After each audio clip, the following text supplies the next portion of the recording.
What's up guys, this is Coach Donny from Elevate Yourself. Super excited for another collab with Out of System. Today we're going to be working with Gage Worsely, a professional libero and a founding member of Out of System.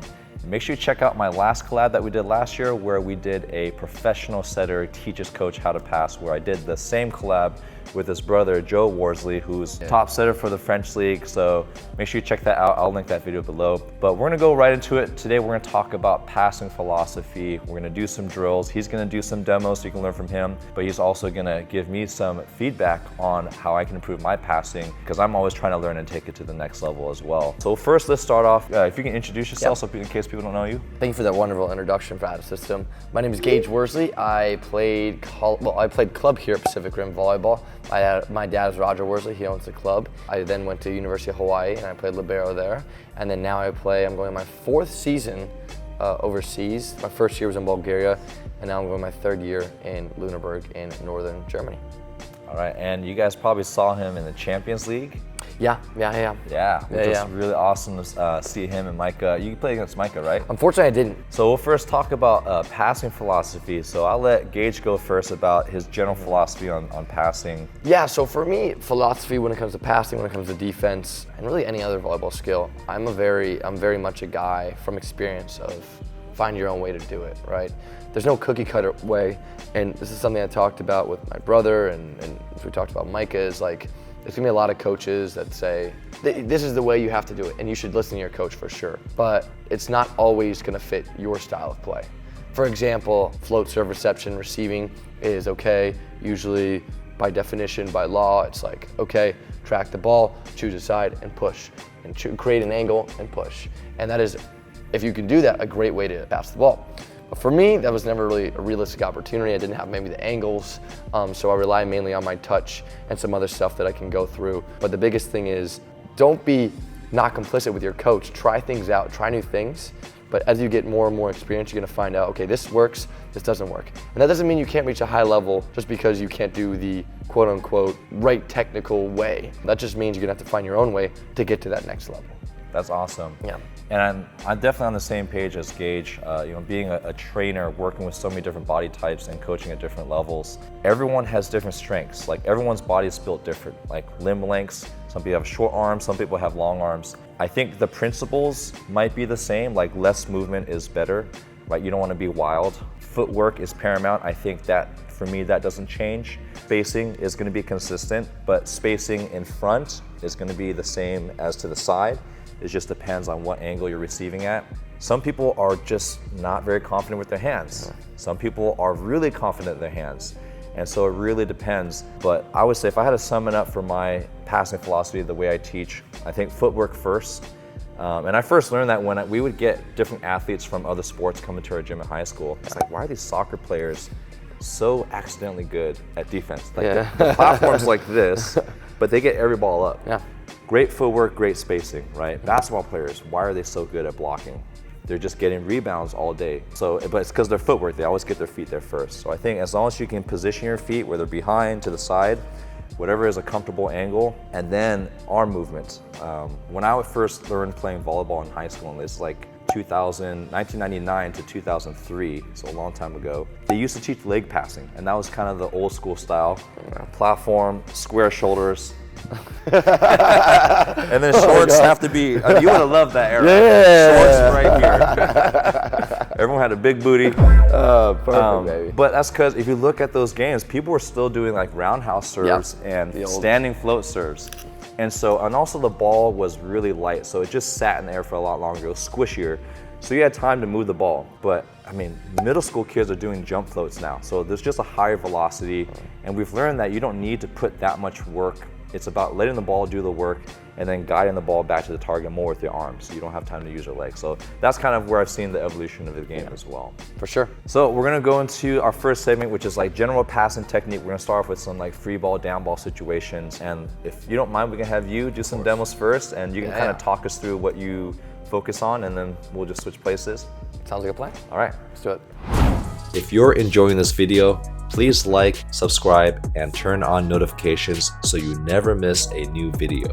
If you want to elevate your experience, consider joining our channel memberships to enjoy exclusive members-only perks like loyalty badges, priority reply to comments, early access to my videos, and more. It's also a great way to directly support this channel so I can keep making great videos for you guys. So thank you for your consideration. So we're gonna do some free ball passing here. I'm here in area 6. A couple keys before we get into it. The biggest thing is when you're doing something simple, right? Something that when it's a slower ball, as you get to a higher and higher level, they need to be on point, perfect. It's easy to get in your head. And it's happened to me at times where, you know, like, oh, and then maybe the ball's not perfect because you're so much in your head. So the biggest thing is stay relaxed. I know that's easier said than done, and that comes with a lot of practice, a lot more experience. As you kind of progress into the player that you're gonna become, make sure that you are very relaxed when it comes to errors, because that's gonna happen. That's gonna happen a lot. And free ball is also a skill that's very overlooked at times, that needs to be something that you're very, very good at if you're a libero, if you're a defensive player, because it's an opportunity. And a lot of the times, as you get to the higher levels, opportunities become less and less and less. So if you're not scoring on those free balls, if you're not passing it perfectly, chances are your team's not gonna like it very much. With that being said, a few keys. My coach at Hawaii taught me this, Milan Zarkovic, always low to high, and you wanna be smooth with it. The biggest thing you wanna avoid, and obviously if they place a better free ball around, if you're a libero and you're chasing it around, beggars can't be choosers. Low to high, and make sure you create a good arc on the ball, making sure the setter can maybe step into the ball. And you're gonna see that from me. You wanna avoid the drop down and then playing up, but that may happen if there's a really good free ball placed. But the biggest thing is low to high, and then we can kind of work our way into kind of the harder free balls. But Donnie, if you wanna toss me a ball, you're gonna see me kind of down ready here, and here, create a platform. The biggest thing also is making sure that I am low, and no matter where the ball is, nice and high to the target there. So again, I'm here, I'm here, I'm here. Good, to the target, nice and high. Maybe the setter can step into it. And you see that I'm gonna keep starting low here so that I'm using my legs to push the ball up, right? I'm moving, and again, I'm finishing high. Or higher, you don't wanna be standing straight up, but higher is where you wanna aim, and like that. A lot of the time is when these balls come, I'm taking a little off my midline because it's easy for them to end up hitting me right in my chest area. So you wanna kind of take a little off the midline. A little trick here. This is something I observed, Donnie, is the better the platform is, if you can touch your elbows with it, that's how you know, because it creates more of a surface level. You see a lot of the best liberos in the world, they have this platform. I can't do it, but their elbows are connected and even higher, so they have this really flexible platform, flat surface. I don't have that, so I have to make sure, okay, I can't get away with just taking the ball right here every time because it's gonna hit one of my arms and spew everywhere. So the biggest thing is making sure I'm a little off my midline and I push, and I push. But yeah, so again, I'm low, and I push. And I'm always moving here, and I'm push. And making sure that I'm very focused on every single contact that I do. Now normally, I'd be putting these balls a lot higher, or at least a little higher, but in this gym, that's just not a possibility. So I'm here, again, good. I'm low, I'm putting it high. The setter can step into it, and voila. But again, low to high. Maybe you gotta dip down a little, but again, ending up like that. And I'm not shooting like this, but I am using my legs to kind of gently push it up, because again, we want smooth, we want relaxed, and that's what we're aiming for. So we're gonna go through a couple hard ones really quick, because the higher you get, they're not gonna be so nice with the free balls. And Donnie can move me around a little bit, and the biggest thing is, again, there's a high arc to that ball, and you're putting it generally in the middle of the court where your setter can step into it. The harder the ball, the less picky you can be about it. But again, if you can get these balls in a generally same area, good area, then we're good. And again, my coach always says to me, you want to air over the net, then off the net. Now, I don't want to go and speak for your coach, but make sure at least you realize their philosophy on it. But again, a lot of time he wants me to push it too tight than rather too off. And again, I start low, I'm focusing on this ball, and he's stepping into it. And I get back here, and he's focusing on this ball. And that way, again, the more you move into one, the more you want to push it in there. Probably want a bigger arc on that ball from my end. So again, I'm moving here. I push it so he can step into it, because coming over the setter's shoulder here. Again, I'm here, step into it, and he goes. Same thing, And you're gonna see, fortunately this roof here, you wanna get around that ball a lot of the time. What you wanna avoid is this ball here, where my back is to the setter, because I can't see anything. Now realistically, again, that's not gonna be every time, but if I can, I'm moving. You're always gonna see whatever move I take, whether it's up to low to high, around the ball, it's always very smooth. Again. All right, that's a tough one. Very good. Nice. And that's what we wanna do. Again, stepping into that ball. I need to put that ball a little tighter, but that's what we're aiming for in the free ball department. If you want to jump higher and become a more dominant athlete on the court, then use my Elevate Jump training programs to increase your vertical jump.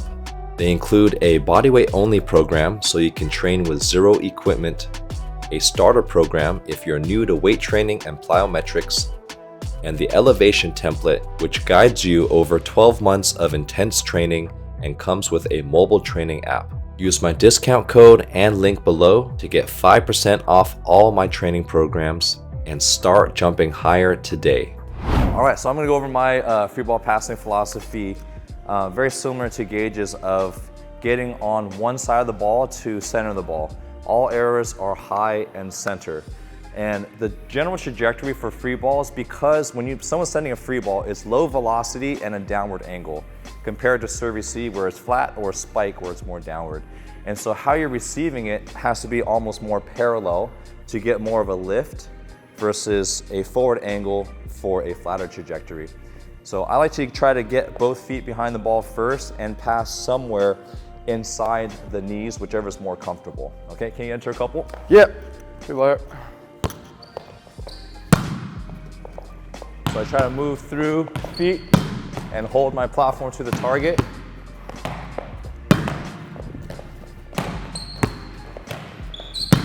And the further I am away from the target, the more arm movement. The closer I am to the target, the less movement, because less energy. So if I'm on the right side, I drop left shoulder and then give me here. If I'm on the left side here, I drop my right shoulder to center back to the target. Let's get a couple more. And I try to be really still with my platform. So on that one, that was an international free ball right there.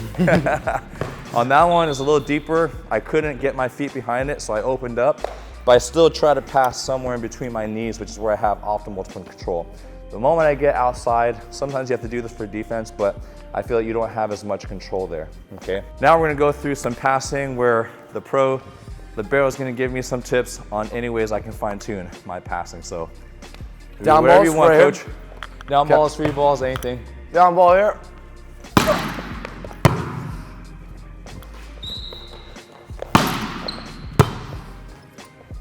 Go a couple more.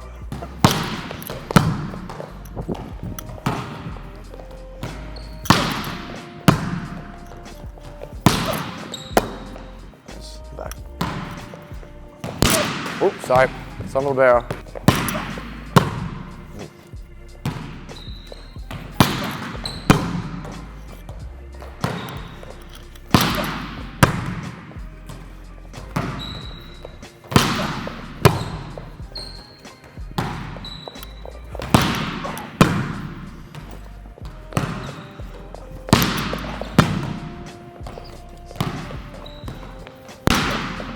Go one more here. Sure. Beauty. Beauty, beauty, beauty. Bravo. Thank you. Well done. Thank you. A few things. Let's start with something that I saw really, really good. The biggest thing is, one, being ready to move. That's the most important thing. A lot of liberos outside their bubble. Obviously, yes, you have to first take care of what's in here and making sure that's good, but you were able to create angles outside your platform really, really well and move around the ball, and that's super important. I know there's a lot of talk around what's called the split step now, and I saw that, and I have a kind of one note about that, about the split step as a whole. My philosophy on it is I do it. I guess I was fortunate enough to do it without realizing I was doing it, and it's something out there for passers. You should. I always feel you should focus on, but it shouldn't be all of it. You know what I'm saying? It should be something that's very subtle, that you're ready, kind of step and you're ready to go. And then once you take those steps, you're not thinking about it. You're focusing on eye contact and tracking the ball. It's something that I kind of make sure that I do with the split step. And I think you do that really, really well. And that, again, comes from experience and practice. And make sure you get that down.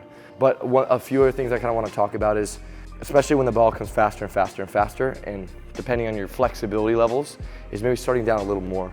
Because there were times maybe that the ball was right here and maybe you couldn't get around it because maybe you don't have time to kind of get around. I think maybe starting a little lower. But it's a hard balance because it's how low can you start and how mobile can you be, right? Because the goal of serve receive is, and obviously if you get to a higher level, it's going to happen more and more, but if you can avoid you catching up to the ball, to the ground, that's where a lot of aces happen in the seam when you're trying to catch up to the ball. That's what you want to try and avoid. So maybe start a little lower and your base. And that doesn't mean, a lot of people when I say lower, they go really wide like this. This is not immobile. This is not mobile. You still want to be shoulder width apart right here, right?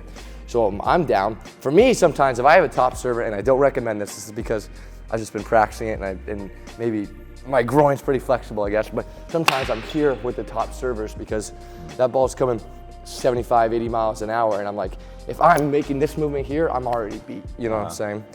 But if you're not saying those type of servers, again, you're trying to balance mobility and staying low at the same time, flexibility. So maybe try and stay a little lower because it's easier to kind of cut off that ball that's here rather than a few times you kind of went here maybe, and like that, and you couldn't really get around it. You know so what would I'm you saying? say I was like kind of like this position? This is like a high position, so a little bit more right here. I think that's better, but again, it's personal preferability. So for example, that's why I can start really further back. So I start a lot of times, top servers, I'm here, but I'm super low. If I can't get that low, guess what? I take a step up like here, and I'm like this. And I kind of live with, maybe I get hit a little higher, but at least I'm not getting beat by the balls that are like way down there. You know what I'm saying? Yeah, no, that's great feedback. Yeah. You mind if we try a couple more and Let's I'll try a the couple lower more. stance? I love it, I love it. Let me know if I... And I'll move you around too. Okay. And I'll move you to the side. Okay, here we are. Down ball.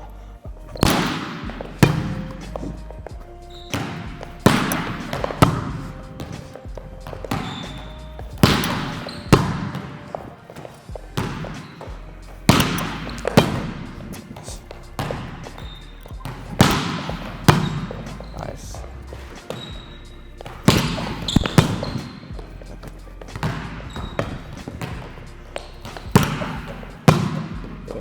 We'll go 4 more. Whoa.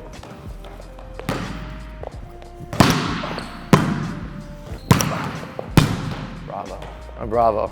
That looked really good. That looked really, really good. That felt better for sure. It's like I said, I'm with teammates who are really, really tall, and that's just not possible for them. Yeah. But the biggest thing is if you're able to adjust in that situation, which you did really, really well, right? Because if you're down, okay, the biggest ball you have to adjust with is the higher ball. You know, either you can start deeper or you're here and you start low. And if you're able to you did a really good move of making sure you're open like this, where the ball's coming at me, you opened up, you dropped the shoulder, and you pushed. You know what I'm saying? I think that's really, really crucial in this type of form. Yeah. And I think as I said, and the mobility was really good. And also what allows you to do is those balls that are lower and in front of you, that if it's lower in front of me, chances are it's a little slower. Yeah. Is I'm low and all I have to do is push. I just push the target rather than if I'm dropping down, catching up to it. Maybe a dive. Statistically, it's going to be as good of a pass as I'm already low and I'm pushing. I'm here, I'm pushing like that. Yeah. You know, so that's something that I really learned and took a lot of tinkering with. And I want everyone to know this is, take everything that I'm saying, try it out for yourself. And maybe it doesn't work for you.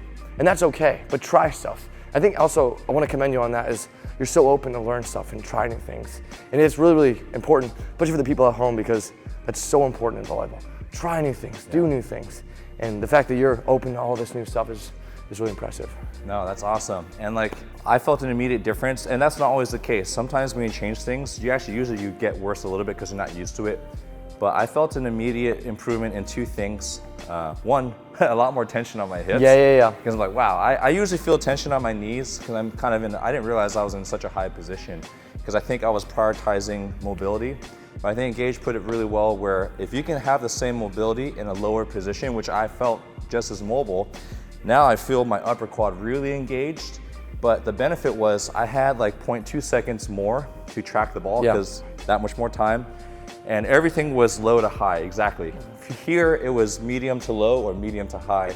And so I only had to manage one depth, and it was a lot easier for me. I felt like a sand crab, which is the analogy that I give to my kids, but I didn't realize I wasn't getting low enough. So no, that's really good. I appreciate that. Yeah, and one more thing is also a really quick tip. If you're doing something like this is make sure your hips are very loose all the time. That's something that I'm like, okay, I always say to myself, if my hips are good, if my groin is good, then I'm good. You know what I'm saying? Liberos, we're fortunate to only have to stretch like 2 parts of our body, and then we're, ready to go for a game or practice. I know other positions don't get that luxury, but that's most important. Like you said, the hips, it does put a lot of pressure on your hips, so making sure that's strong and nice and loose is really important. Yeah. And then they have a really good libero mobility video that we made last year that you should check out. We did. To safely get into those positions and how to prep for that. Yeah. That was good. Awesome, Man, Coach. Awesome job. Awesome.